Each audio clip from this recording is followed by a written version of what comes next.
fait ce vendredi 1er avril 2022 au Palais du Peuple de la séance de communication avec les députés nationaux sur les enjeux du secteur de l'EPST, enseignement primaire, secondaire et technique. Les travaux ont été financés par l'USAID, l'Organisation britannique du développement et l'UKSAID. Ces questions d'outiller les députés nationaux, membres de la commission socio-culturelle de l'Assemblée nationale en matière de gouvernance. Le député national Serge Agnolito, membre de la commission socio-culturelle de la Chambre basse du Parlement, a expliqué les objectifs de ces travaux pour la bonne marche de l'EPST. Pour lui, les participants ont passé à revue des problèmes liés à la révision des textes régissant le secteur de l'enseignement. Il s'agit notamment de la loi cadre de l'enseignement et celle visant la réforme de l'enseignement.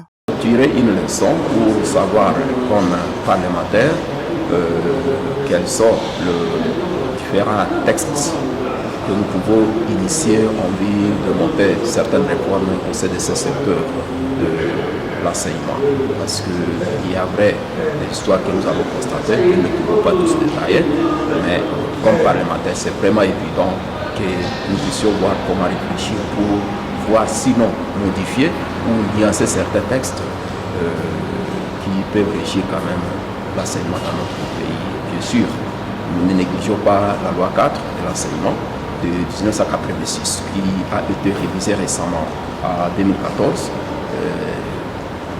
Il est aussi question de voir est-ce que c'est adapté au système de réformes que nous voulons monter actuellement, est-ce que c'est adapté à la démographie que nous avons en RDC, est-ce que c'est adapté au nombre d'écoles que nous gérons.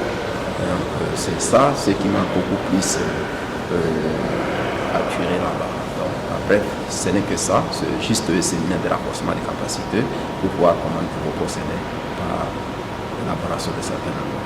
L'enseignement national a besoin de nouveaux souffles pour redresser le niveau de l'enseignement en RDC et mettre en place de nouvelles dispositions pour améliorer les conditions de vie des enseignants.